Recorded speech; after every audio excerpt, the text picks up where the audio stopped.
Ok, como quizás sepan, estoy usando un nuevo micrófono debido a que el último que tenía ya no sirve, así que espero que no se escuche muy mal.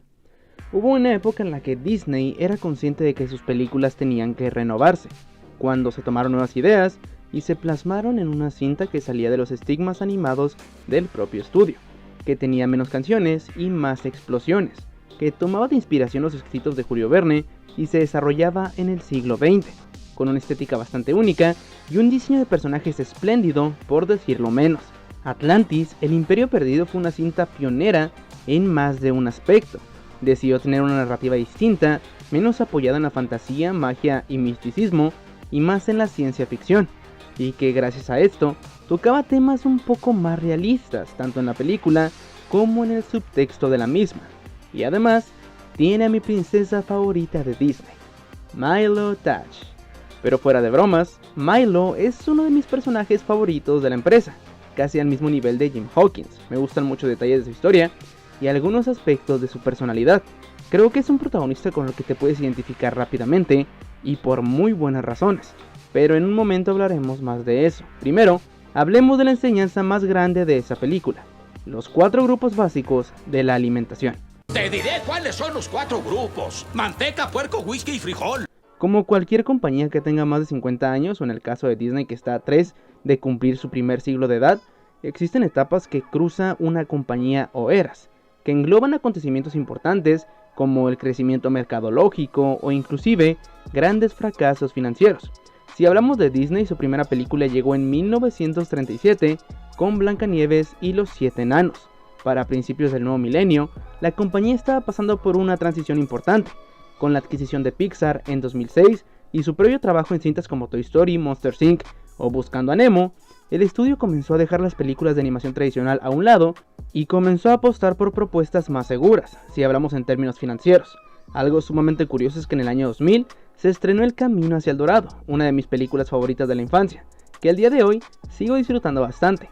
Fue un fracaso para DreamWorks. El año siguiente, Atlantis, el Imperio Perdido, fue un fracaso financiero para Disney.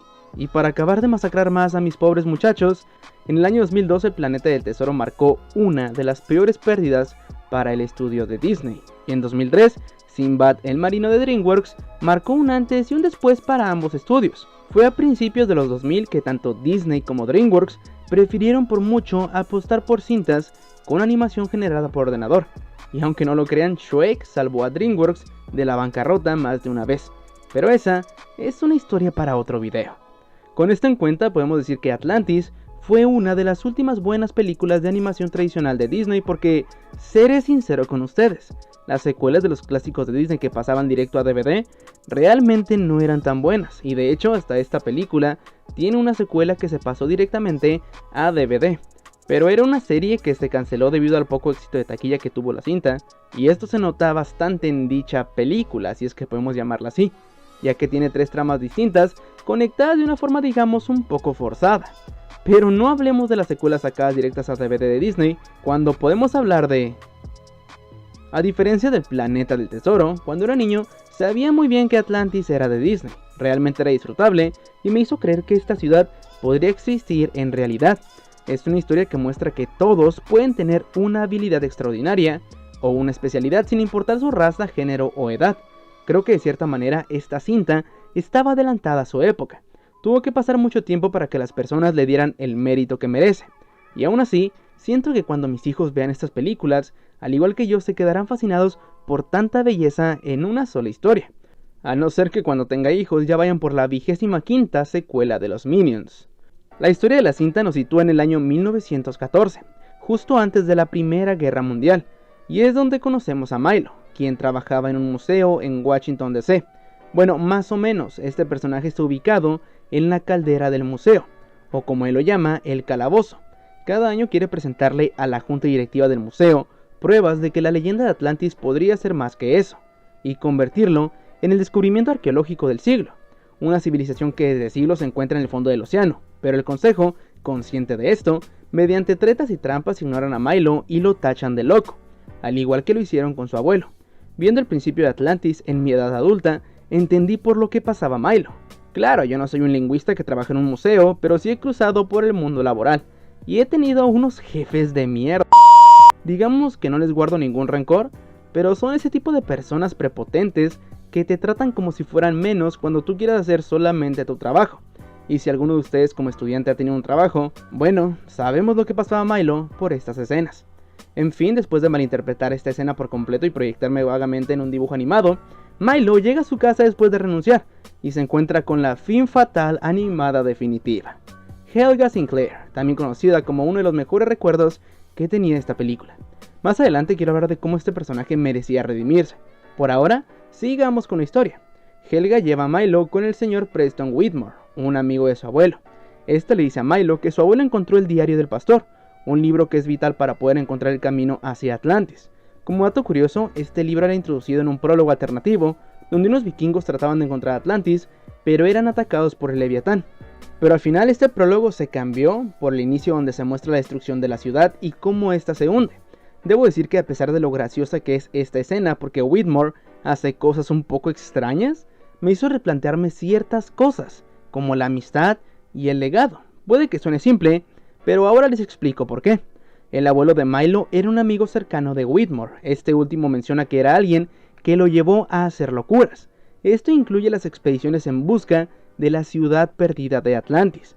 Pero después de decirle a Milo que su abuelo le dejó un regalo, llega este momento donde podemos ver cómo el señor Whitmore extraña a su viejo amigo, y cómo le duele el saber que murió siendo humillado por todos y desprestigiado como explorador.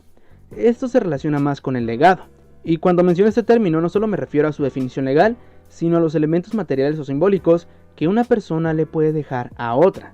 Si bien el abuelo de Milo le dejó a este el diario del pastor, también dejó sobre sus hombros la responsabilidad de encontrar al imperio perdido. Y esto, más allá que solo ser una parte vital de la trama de la película, también se puede aplicar a experiencias humanas mucho más cercanas. Por ejemplo, yo me identifico mucho con Milo en este aspecto, porque tanto mi abuelo como mi padre me enseñaron lo fantásticas que podían ser las películas, las aventuras que podía vivir a través de ellas, y lo emocionantes que estos nuevos mundos podían llegar a ser. En particular, mi abuelo era bastante acérrimo al cine japonés, y hoy en día realmente lo extraño demasiado. Y con cariño miro las cintas que le encantaban y eso me inspira a elaborar mis propias películas en un futuro. Aunque ya no está conmigo, mi abuelo me inspira a seguir mis sueños, y creo que esa es la situación de nuestro protagonista en esta película. Milo y el señor Whitmore llegan al barco donde se nos presenta a la tripulación que viajará en busca de Atlantis, y debo decir que los personajes secundarios de esta película realmente son memorables, no solo por lo que hacen, sino por su personalidad e importancia en la historia. Por ejemplo, tenemos al Dr. Sweet, un personaje con raíces mestizas y afroamericanas, y su historia es bastante interesante, y creo que es quien más tiene escenas importantes donde se muestra cómo cambia de mentalidad hacia el final de la película. El cocinero Cookie es más un comic relief al igual que Berta, que es una mujer que parece no importarle si viven o mueren, porque ella ya ha visto suficiente. Audrey es una mecánica, una de las mejores del mundo, y su personalidad es bastante interesante ya que es la hija de un hombre que no esperaba tener hijas. Ella es mecánica y su hermana es boxeadora. Y mi punto es que cada uno de estos personajes es interesante y cuenta con habilidades extraordinarias en sus respectivos campos. Por ejemplo, Gaitán Molière es un experto en geología y excavaciones, y Vincenzo Santorini es un maestro de las demoliciones y el uso de explosivos. Pero a pesar de su pasión por la dinamita, su sueño es tener una floristería.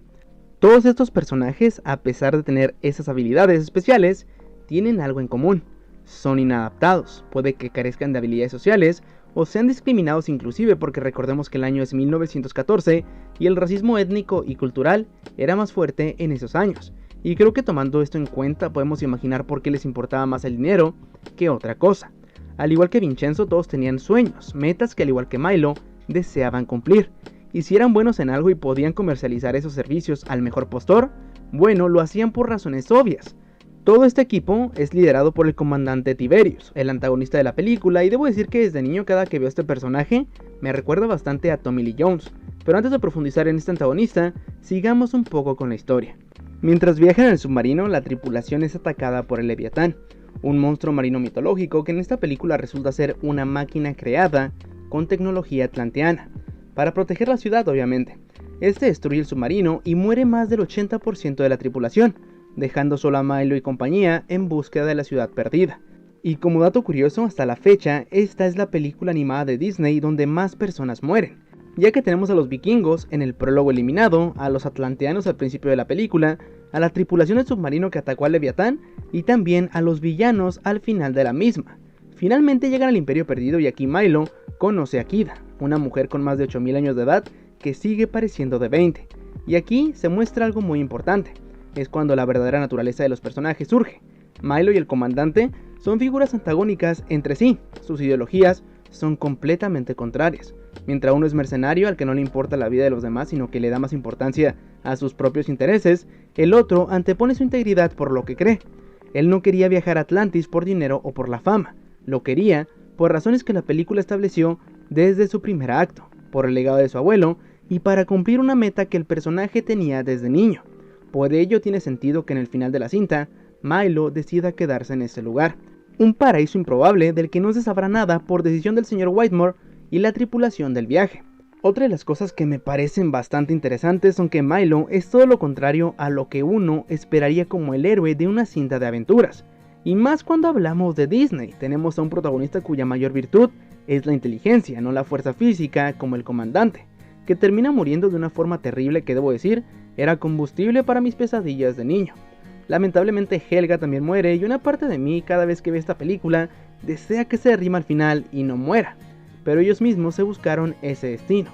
Debo decir que personajes como Milo Touch o Indiana Jones me hicieron creer que la arqueología era una de las profesiones más increíbles que pueden existir, y lo sigo creyendo hasta hoy en día. Al final, el mensaje de esta cinta no solo nos habla de Atlantis y el mito, sino de cómo en ocasiones la avaricia del ser humano puede poner en riesgo a la naturaleza. Puede que el Imperio Perdido no esté en riesgo, pero no podemos decir lo mismo del resto del mundo, y también de cómo las decisiones de antaño están afectando a nuestra generación, y lo seguirán haciendo. Pero sé que el mensaje de la película no es puramente naturalista, es una asombrosa aventura de ciencia ficción con una estética característica que se inspiró en los trabajos de Mike Mignola, el creador de Hellboy, quien trabajó en las primeras etapas de producción de la película como ilustrador. Algo que me pone un poco triste es el hecho de que Kida haya sido olvidada por Disney y ni siquiera apareció en la secuela de Raph el Demoledor en la escena de las princesas. Pero no se perdió de mucho, ya que esa película es bastante mediocre, pero de ella hablaremos en otro video. Y aún así no es una princesa per se, ya que al final de la cinta termina siendo coronada como la reina de Atlantis. La película fue un desastre en taquilla, pero ya saben qué opino de eso. Es una joya de culto, que demuestra que la animación no es solo un género, es una forma de arte, y esto le da la capacidad de elaborar películas de distintos géneros, westerns como Rango, fantasía, drama o en este caso, ciencia ficción. La animación no solo es algo para niños, hay bastantes historias llenas de complejidad y de conflictos morales y psicológicos con personajes que salen de los clásicos arquetipos que se han impuesto a lo largo de los años. Y es por ello que en uno de los próximos análisis hablaremos de una película que cambió para siempre la historia de la animación al principio del nuevo milenio. Al fin, hablaremos de lleno del logro que se proyecta con las cebollas.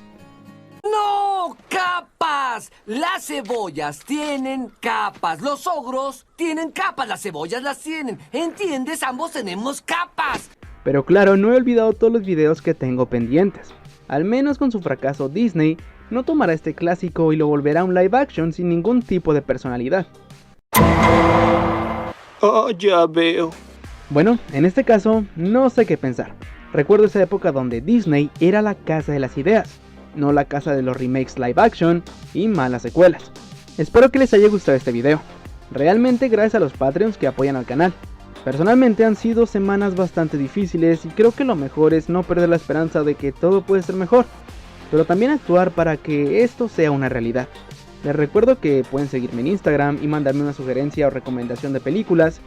Y en fin, yo me despido, mi nombre es Sitio Mira y nos vemos en el próximo video, donde espero hablar del fantástico señor Zorro.